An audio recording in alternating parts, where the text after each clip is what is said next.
بسم الله الرحمن الرحيم.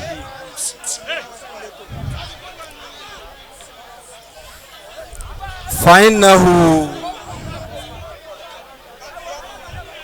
أثلج لي صدورا،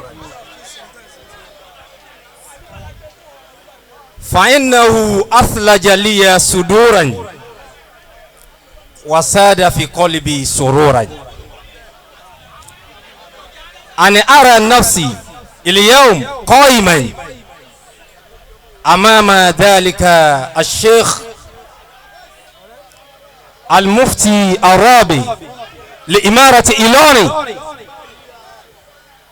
فضيلة الشيخ العالم الرباني الغوث الأعظم المفتي لديار إيلوري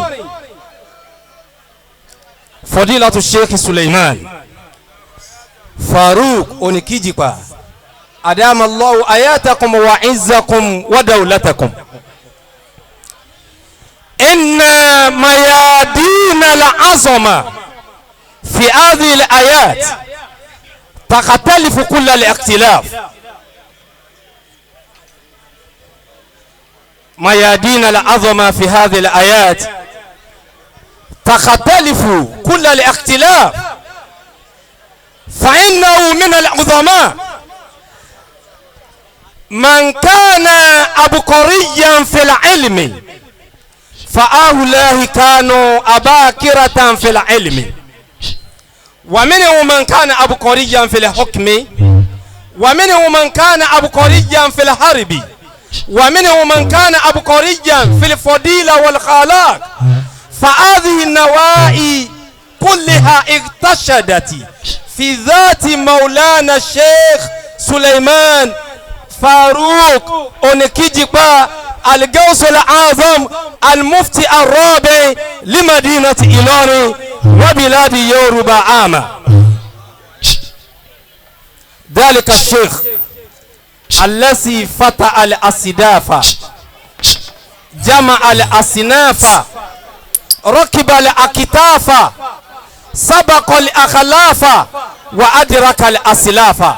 أسأل ربي سبحانه وتعالى لديك الوقت أن يديم لكم الدولة، أن يديم لكم النصر، أن يديم لكم التوفيق، أن يديم لكم الاستجابة، أن يديم لكم العافية بحق رسول الله صلى الله عليه وسلم. إن خير ما يهدى للعالم الكتاب. لذلك أقدم إلى فضيلتكم هذه الكتب لتكون هدية لفضيلتكم. أهلا وسهلا ومرحبا. أفعوا شيخ ومن فعلتي أدام الله حياته. ما جمع رجو هدية لكم فم بابا مولانا المفتي الكبير لإمارة إيلوري.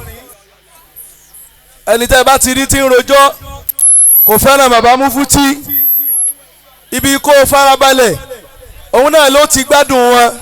Allah. bàbá wa gba al-Mufti al-Kabir Adama Allah hayatahu. ọlọ́run ti ní kí wọ́n yẹjú tẹ́lẹ̀ látànáwá. ẹni ó bá lóun ò ní rẹ́sùn dàábù, ìjọ tí bú bá ya kò ní dọ́dọ̀ tiẹ̀ náà. Sheikh al-Mudir Abdulrasheed Ọlọ́wọ̀ tí Olúwa ṣe ní abàmì nínú àwọn abàmì tí ń bẹ nílùú yìí. gbogbo ibi tá a wà yìí ẹni tí Ọlọ́run bùnú ni. ilé kéwú ń bẹ, ilé ìwé ń bẹ, tàfíìsùl Kùránì ń bẹ, mọ́sálásí ní bí odidi éka kan. Ọlọ́run wá ibi tá a tún wà yìí náà àwọn ni wọ́n ní. àmọ́ gbogbo ìran èèyàn tó bá jó didi ló gbọ́dọ̀ dá odidi mà. ipe inú odidi tí òòrùn rẹ̀ ràn tí ó sì ní wọ́ọ̀kùn láíláí òun náà ni Maulana al-Miskinu billah. Adama Allah hayatahu. gbogbo tá a ṣe ń bì látàárọ̀ láti aago 11 kò tẹ́ wa lọ́rùn nígbà tá a ti rí yín. nígbà tá a rí yín la tó rí pé àdúrà tá a ṣe Ọlọ́run ti gbà á báyìí. Alhamdulillah. kọ́lá kọ́dí wútí tàṣù lẹ́kàyà Musa ó ṣẹ̀ṣẹ̀ wá ṣẹlẹ̀ báyìí. láti ọ̀dọ̀ tí adìyẹ fún bàbá wa المفتي الكبير لإمارة إيلوري láti ọ̀dọ̀ Sheikh Abdulrasheed Ọlọ́wọ̀ láti ọ̀dọ̀ Sheikh Abdulrasheed Ọlọ́wọ̀ ẹ má jẹ́ ó dín 50 mo jẹ́rìí 50,000 naira kí lẹ fẹ́ ẹ yà á kẹ́ kú ò ẹ dákun. رضينا بمفتي الدين مسكين ربه سليمان فاروق الذي قد يعمم. رضينا بمفتي الدين ربه سليمان فاروق الذي قد يعمم. رضينا بمفتي الدين مسكين ربه سليمان فاروق الذي قد يعمم. رضينا بمفتي الدين كين ربي سليمان فاروق الذي قد يعمم. ọ̀tọ̀dọ̀ ṣe yọ̀bọ̀ ṣídìí ọlọ́wọ́ owó 50,000 ní ẹkẹ́wù. رضينا بمفتي الدين مسكين ربي سليمان فاروق الذي قد يعمم. Al-Qasimi hasbunallah nínú olólùfẹ́ bàbá wa al-miskinu billah al-mufti al-kabir. رضينا بمفتي الدين مسكين ربي سليمان فاروق الذي قد يعمم. Personal private assistant fún Sheikh Abdulrasheed Ọlọ́wọ̀ ajẹ́ọ̀lá ìwọlá 5,000. رضينا بمفتي الدين مسكين ربي سليمان فاروق الذي قد يعمم. àwọn ọlọ́wọ̀ ni wọ́n ń jáde yìí.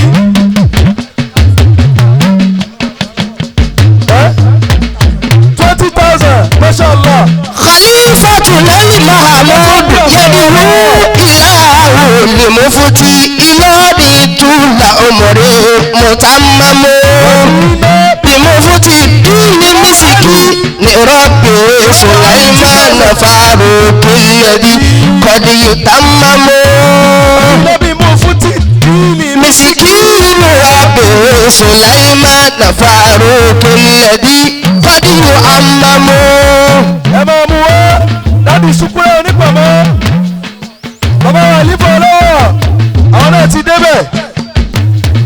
خليفتنا المحمود يدعو إلهه لمفتي إلهي طول عمره متمم.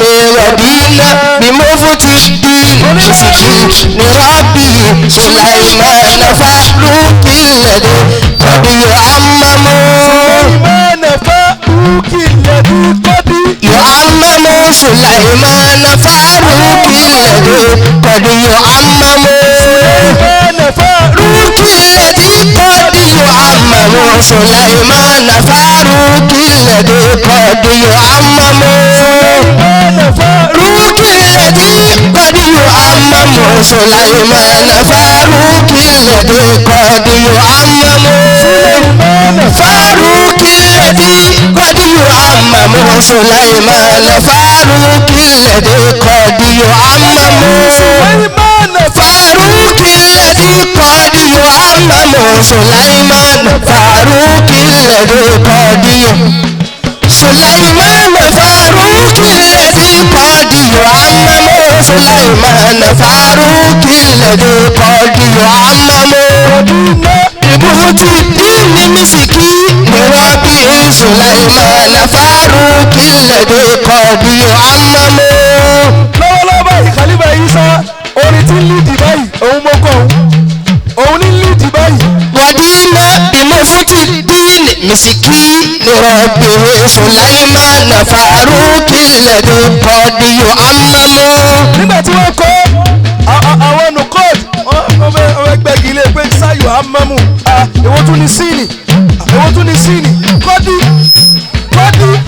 رضينا بمفتي الدين مسكين ربي سليمان فاروق الذي قد يعمم فاروق الذي قد يعمم سليمان فاروق الذي قد سليمان فاروق الذي قد يعمم سليمان فاروق الذي ودينا بمفتي الدين مسكين ربي سليمان فاروق الذي قد خليفتنا المحمود يدعو إلى لمفتي إلهي طول عمره متم خليفتنا المحمود يدعو إلى لمفتي إلهي طول عمره متمم. àfáwọn àgbà ṣéèkì wà fẹ́fẹ́ wọ́n tún ti gbé nǹkan mi wọ̀ nísìnyí ó ní ẹyọ kan òun náà ni wọ́n ní kí n yọ kọ́ọ́dí kò ń bẹ̀ kó tún máa jẹ́ bálí. Suleiman Faruq الذي بل يعمم سليمان فاروق الذي بل يعمم Suleiman Faruq الذي بل يعمم سليمان فاروق الذي ودينا بمفتي الدين مسكين ربي سليمان فاروق الذي بل خليفتنا المحمود يدعو إلى لموتي إلهي طول عمره متمم. This microphone will be switching over to that man of timber and caliber, a man of integrity, the newly appointed Grand Mufti of Kwara State. دام الله حياته.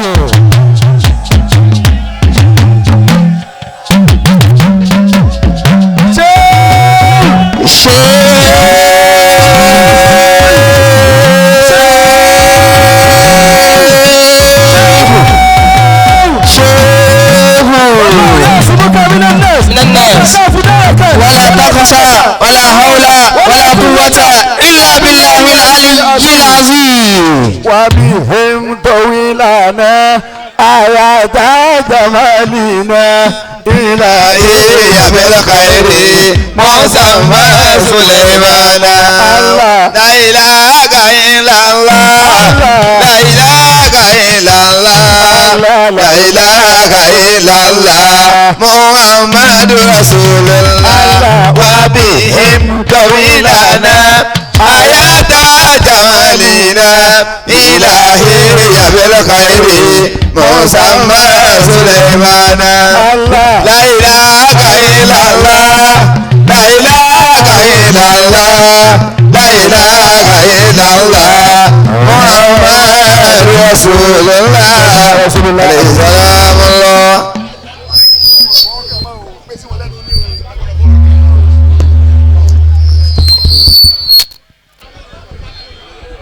أعوذ بالله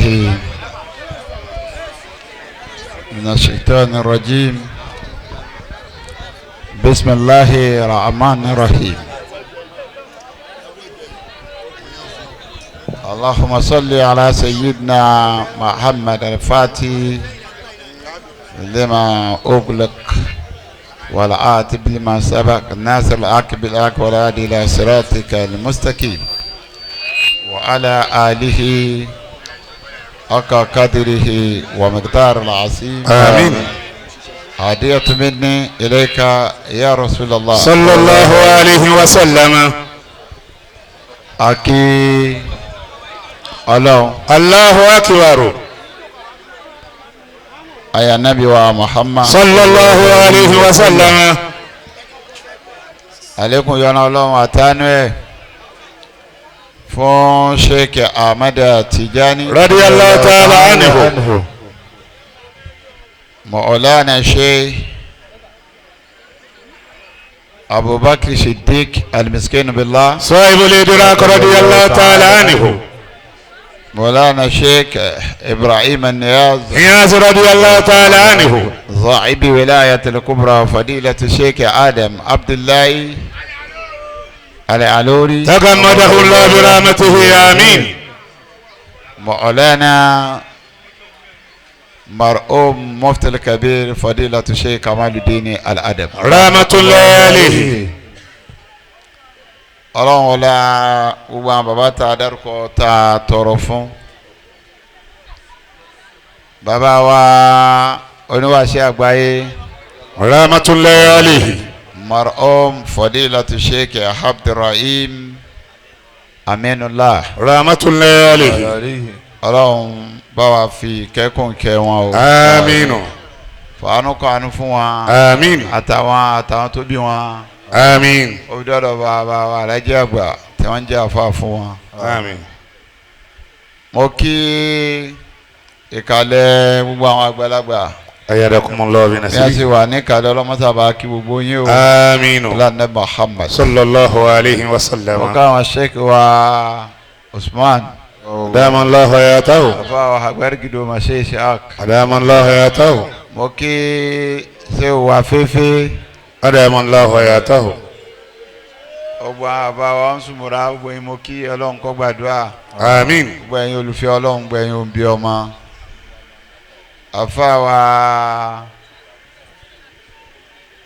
ọlọ́rọ̀ àfa wa Abdul Aziz abdulrasheed adamallahu hayatahu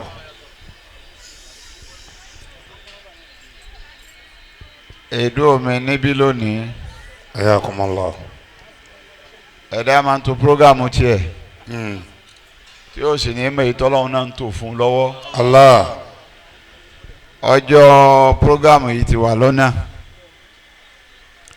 kí ọlọ́run tó gbé àlejò tuntun tó gbé dé wá bá wa. ayadakumullahu bi nasrihi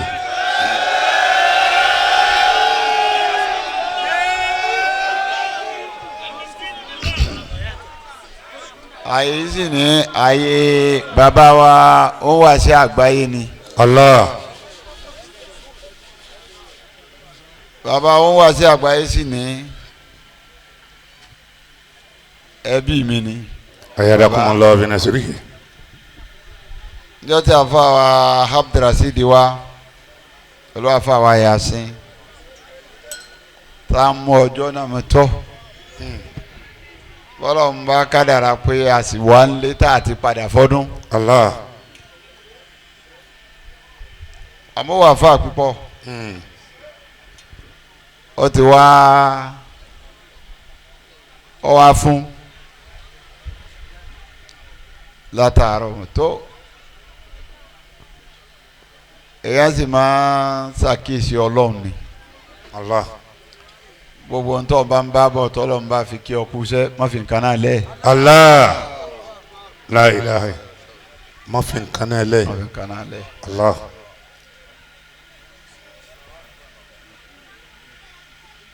èyí ń àkọ́kọ́ nù. ayadakumullahu bi nasrihi ẹ̀kejì kọ́ máa jẹ́ bànújẹ́ fàáfà yìí. allah ọ̀dà kódà bá a ṣe fati à ń bẹ̀ á dé bẹ̀. ayadakumullahu bi nasrihi láti fati ká tún padà sílé láti máa lọ àtẹ́ǹdì sáwọn àlejò. allah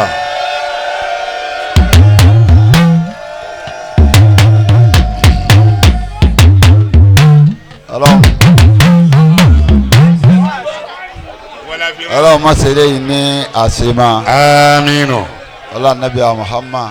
sallallahu alayhi wa sallam olùfẹ́ ọlọ́run salamullahi alaykum wa rahmatulahi wa barakatuh. wa aleykum salam wa rahmatulahi wa barakatuh. àwọn ọmọdé wọn wá jẹun ní wàlímà ọlọ́run wọlé ilé àfàgbà àmín ilé bàbá wa sheikh alim rahmatulahi alayhi níwájú ọlọ́run àmín wọlá bàbá wa tí wọ́n wà ń bẹ lónìí bàbá ọba ìlú Ìlọrin àti gbogbo àgbẹ̀.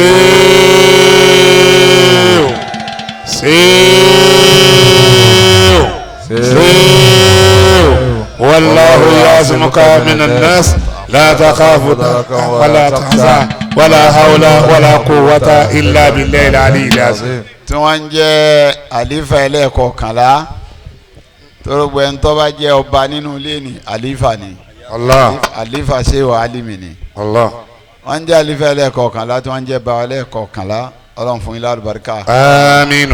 àtẹnukọ̀kan àwa náà gbẹ̀yìn olùfẹ́ ọlọ́run salamullahi alaykum wa rahmatulahi wa barakatuh. wa aleykum salaam wa rahmatulahi wa barakatuhu. wa qul alhamdulillah.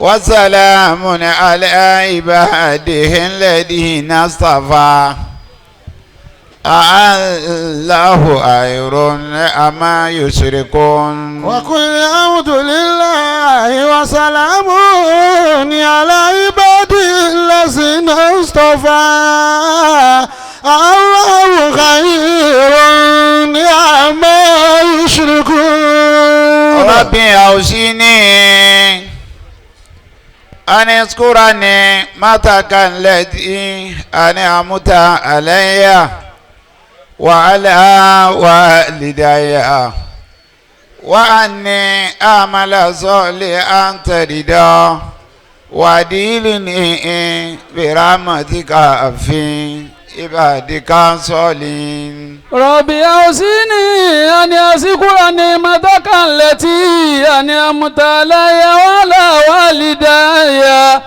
وأن أعمل صالحا ترضاه وأدخلني برحمتك في عبادك الصالحين. وقال الحمد لله الذي أذهب الحسنى إن ربنا لغفور شكور. وقالوا الحمد لله الذي أذهب الحسنى إن ربنا لغفور شكور. وقل ربي أدعني مديالا صديقي وارجني مخرج صديقي واجعلني من لدنك سلطانا نصيرا. وقل ربي أدخلني مدخل صدق وأخرجني مخرج صدق واجعل لي من لدنك سلطانا نصيرا. بنعمة ربي لا بما كسبت يدي ولا بترأس إنني متساكر. ولا بترأس إنني متساكر. بنعمة ربي لا بما كسبت يدي ولا بترأس إنني متشاكر. بتراثي إنني متشاكر. ọ̀jọ̀gbọ́n àfa kan ló wo ibi tó bára rẹ̀ bí àfa Abdulrasheed tó bá wo ibi tó bára rẹ̀ lónìí tẹ́mi tí ń sọ̀rọ̀ yìí náà wo mọ́ bára mi ọ̀rọ̀ àfa náà ní sọ pé bìíní mọ́tì rọ̀bì làbí máa kà sábà tí ẹ dì í. ó ní ìdẹ̀ra rẹ̀ ọlọ́run ni. lábì máa kà sábà tí ẹ dì í.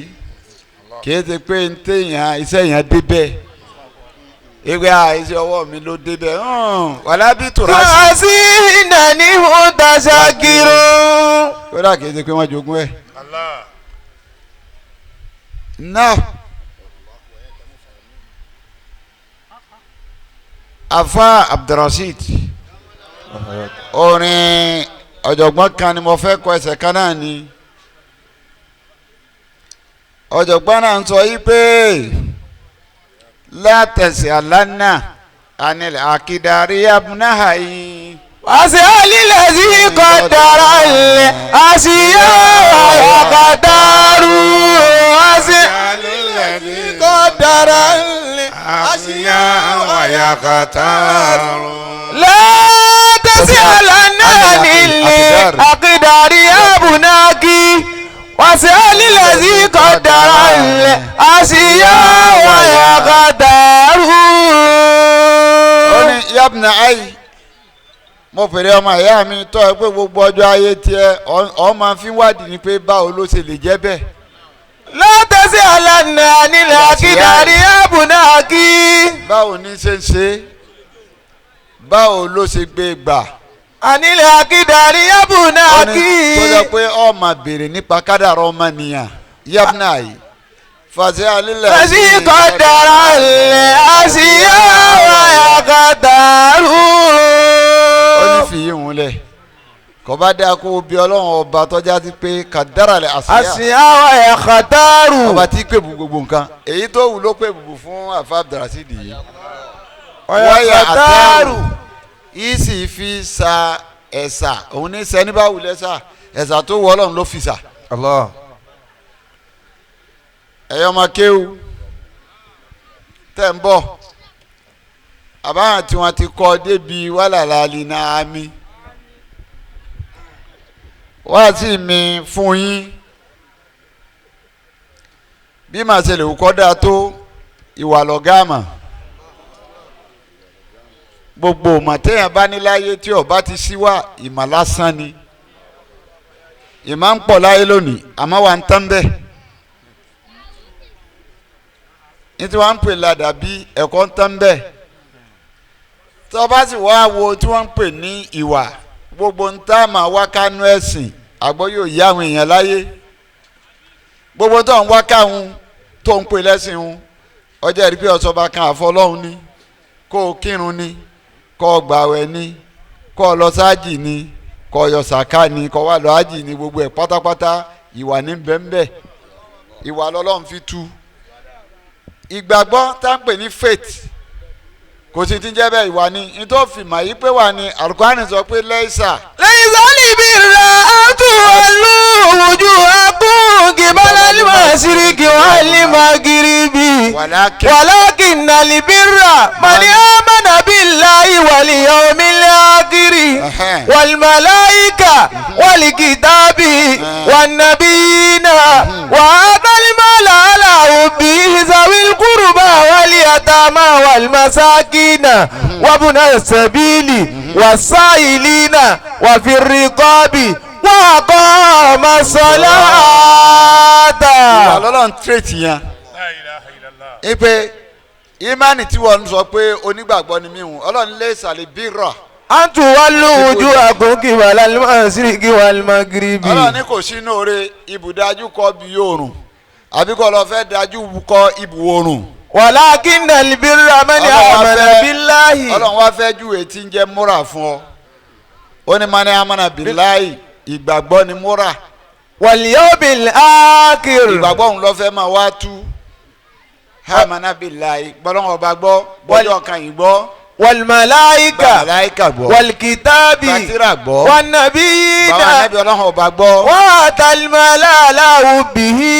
múra nìyẹn àtàlímàlà àlà òbíhì. sawil kó kurba. fáwọn tí wọ́n ní ìdí owó lọ́dọ̀ rẹ̀ fún wọn lówó. sawil kurba. àwọn tí wọ́n súnmọ́ ọ̀nà ẹbí. wal yatama.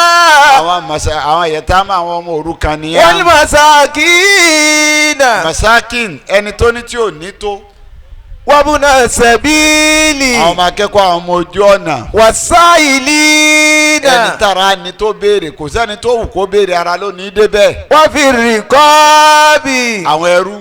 wa qama salata. wàdúrú ntọ́lọ̀ ń kàkalẹ̀ kó tó kàrún. gbogbo ntí ọba àrùn rẹ jẹ́ lọ́kàkalẹ̀ òun pé tọ́ ọba kírun tí eré rẹ bá dúdú tọ́ ọba gbogbo tó ń kàkalẹ̀ tọ́ ọba mú tó irun lè dànù. tọ́ ọba ni wá bọ́ba kò nínú iman ọwọ́ àkú asọ́láàt òun lè dígun ẹ̀ kejì ntọ́ banu sọ́láàtù náà yìí wá ní ntọ́ pé wútìlù máa wíyà ilé kamínà kìtáàb. wa aqimi salata inna salata tanha anil fahsha'i wal munkar. ó ní máa ka Al-Qur'ani yẹn máa ka máa wíyà ilé kamínà kìtáàbì tíra tàbí náà sẹ́jọ́ máa ka rẹ̀. wa aqimi salata. kírun irun dé alóòótọ́. inna salata tanha anil fahsha'i wal munkar. àti ntẹ́ tá a fẹ́ kí n ò ṣe lára rẹ bí ọba ti ṣe ọkàn fèrè kan rẹ̀ lásán ni ntẹ́ a fẹ́ kí n ò ṣe lára rẹ mọ́ra ni ìwà ni tẹ̀lé àdèlè fàṣà ìwà nìkan kírun rẹ̀ wọ́n kọ̀ fún ọ nípa àwà burúkú àti gbẹ́rù mọ́rí nípa gbogbo tí ọ̀dà àwà bàjẹ́ kọ́kọ́ fún ọ kírun débẹ̀ kó kírun kó di múmi níní wí fún ọ ìwà ni tọba kò nínú irun. wàá tún zakata. ọ wà lọ́nu sàká kò wá sí tọ́ bá nu sàká ìwà ni lọ́jọ́ ọ̀fẹ́ tírẹ̀nì rẹ pé lọ níwà lọ ní dísípínì lọ ní mọ́ra ní sọ pé náà máa sọ̀dọ̀ káàtú. lílípù kọ̀rọ̀ ìwà ìmọ̀sáàkì. má jẹ alánìkàndá jẹ kó o ní kó o má dáadáa jẹ níwà kó o pín fẹ́ lòmíì pín fáwọn tí ò ní àwọn tálíkà ọlọ́run ọba bá mi fún wọn. wàlmàsákìnì. fáwọn tó ní tí ò ní tó. wàlhámìlínà àléyà. àwọn tí wọ́n ń ṣiṣẹ́ ẹ̀sìn tí wọ́n ń ṣiṣẹ́ ṣàká bá mi fún wọn. wàlmùhálàfàtì kùlùbùhùn. ìwà ní ń jẹ́ bẹ́ẹ̀ ẹni tí ò sínú ẹ̀sìn rẹ̀ má ṣe làbìlàbì tó rì sí owó tí wọ́n ní fi ẹ̀ńtáìsì ẹ̀wọ́nú ẹ̀sìn fún bẹ́ẹ̀. wọ́n fi rìkọ́ọ̀bì. àwọn ẹrú bá mi fún wọn fi túkọ̀ ẹrú lọ́rùn wọn. wọ́n lígà àrìmí. ẹni tó jẹ gbèsè bá mi fowó ṣàánú ẹ̀. wọ́n fi sabilillah. ẹni tí ń ṣiṣẹ́ ọlọ́run tí ò rówó fi ṣe fowó ṣàánú ẹ̀. wọ́n bú ní ìṣẹ̀bí. àwọn ọmọ akẹ́kọ̀ọ́ bá mi fowó ràn wọ́n lọ́wọ́. faridatan minallahi wallahu alimun hakim. ọlọ́ni compulsory ni kò ṣe bẹ́ẹ̀ dandan ni. wallahu alimun hakim. ọlọ́run bá alimul hakimu ìwà lọ́fẹ́ kò ní lótorí ẹ̀ gbé sàká wa bọ́ bá kò nu sàká bọ́ bá lọ́nú àwẹ̀ kò sí tó fẹ́ kò nínú àwẹ̀ ó fẹ́ kó ṣọ́ra fẹsẹ̀ ó fẹ́ kó ní sùúrù ó fẹ́ kó fíìlì tálákà yóò yá yọ aládìní àmọ̀nù kutiba alaykumu siyamu kama kutiba alal ladhina min qablikum la'allakum tattaqun àwa nìyà tattaqun àwa àwọn amánà kan bẹ nínú Al-Qur'an bọ́ bá dàgbà nùmà ló lè mọ́ ọba fẹ́ fábẹ̀ ohun tó tu kìí ṣe tìbẹ̀rẹ̀ ọlọ́run ọba mọ́ ìṣọ́ra ni àwẹ̀ yẹn tó ọba gbà yóò sọ nínú ẹ̀ṣẹ̀ àwẹ̀ tó ọba gbà yóò sọ nínú bàjẹ́ àwẹ̀ tó ọba gbà yóò sọ nínú bínú ó lè lámúmara ìṣọ́ra ní jásí ló fi já pé ìjọ tí ọlọ́run ọba ti ń sọ̀rọ̀ anabi Zakariya táwọn èèyàn gbọ́ wíyé wọ́n á ní Zakariya kúra ni ọlọ́run ò sì ní sọ ní tí ò sí kò sáà anabi ọlọ́run ọba tí ò bímọ gbogbo wọn ni wọ́n fẹ́ yàwó gbogbo wọn ni wọ́n bímọ báwọn ti sàká ṣe fẹ́ yàtọ̀ tí sàkọ́ ọmọ wa jákúra nígbà wọn wá fẹ́ gbé rìpọ́tù sàká wa Zakariya wa Zakariya wọn wá ń sọ yí pé. fanadatul malaikatu wa huwa qa'imun yusalli fil mihrab anna Allaha yubashiruka biyahya musaddiqan bi kalimatin minallahi. sífà àkọ́kọ́ nìyẹn. wa sayyidan. sífà ẹlẹ́ẹ̀kejì nìyẹn. wa sura. ẹlẹ́ẹ̀kẹta nìyẹn. wa nabiyyan minas salihin. sọlọ ni onímọ̀rọ̀ tó mọ ní abal kurani yóò fi ẹ̀yìn síwájú yóò wá gbé ebúsà ni yóò àfẹ̀yìn parí ẹ̀ ó ní musaddiqan. bi kalimatin minallah. ẹ̀yìn àkọ́kọ́ nìyẹn. wa sayyidan. aṣíwájú ọmọ ni yóò jẹ ẹ̀yìn ẹ̀kejì nìyẹn. wa sura. wọ́n á ní wàá sura òkóbó ni ó sì jẹ ọlọ́run ò ní wí bẹ́ẹ̀.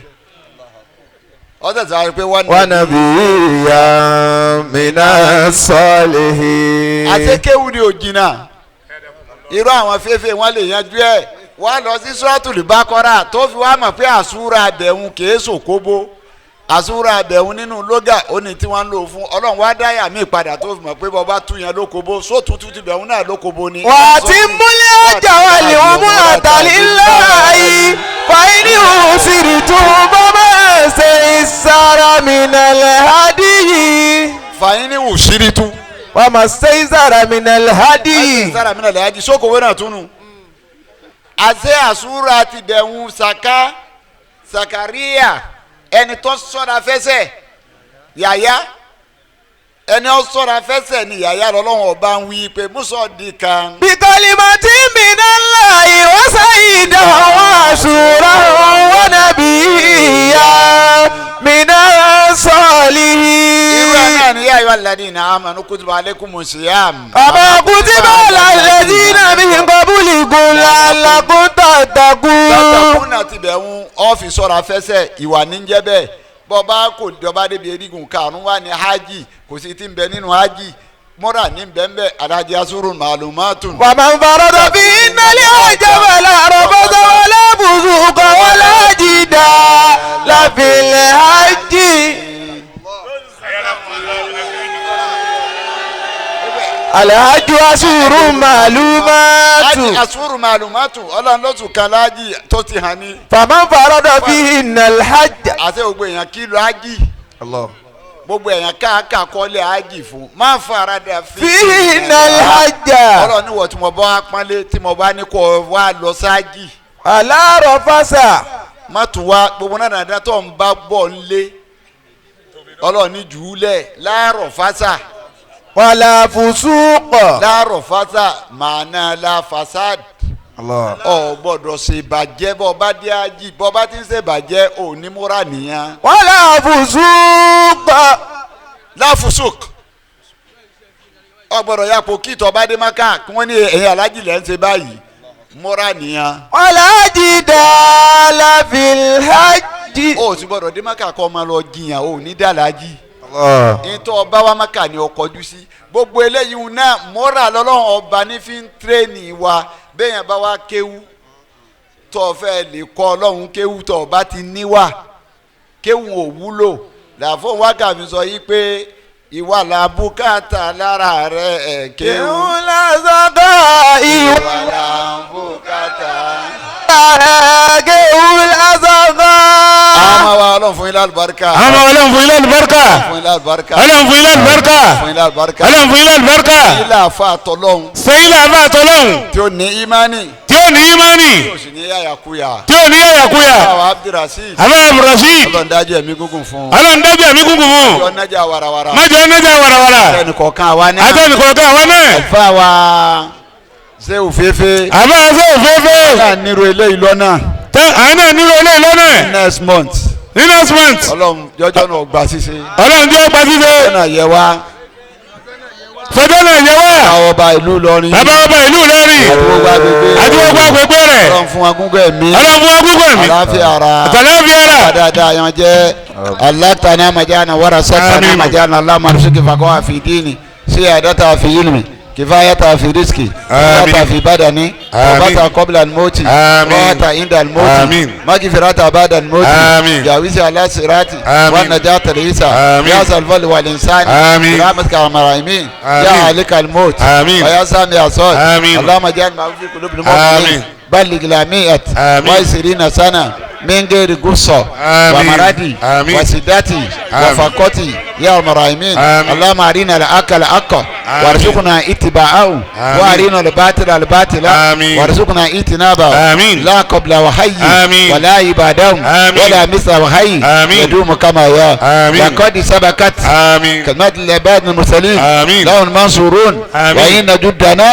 لهم الغالبون حسبك الله آمين. حسبك الله آمين. ومن اتبعك آمين. من المؤمنين آمين. إن الله ملائكته آمين. يصلون الذين آمنوا آمين. صلى الله تعالى عليه وآله وصحبه آمين. سبحان ربك رب العزة عما يصفون وسلام على bàbá mufti tọ́ fún agbọ́dọ̀ wọ́n ṣàlùkọ́ àlùbáríkà wa. ṣéwù bébé bàbá kì í bàbá kì í bébé bàbá kì í bébé. Madina bí mo ti dín ní mísíkì.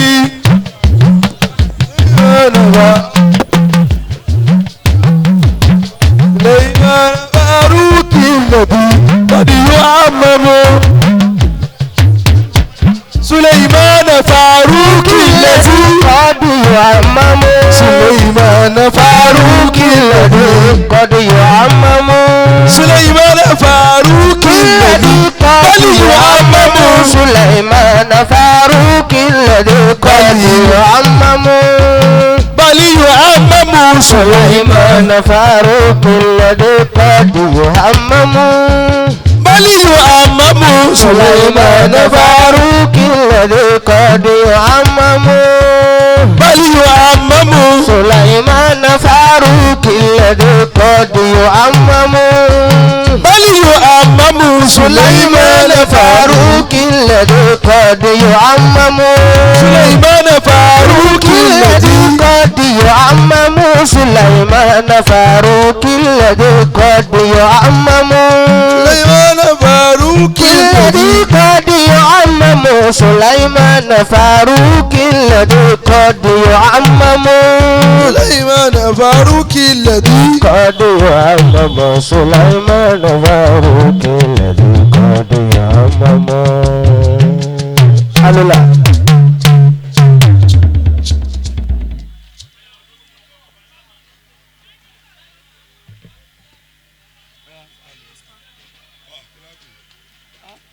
jẹ́ kí n mú.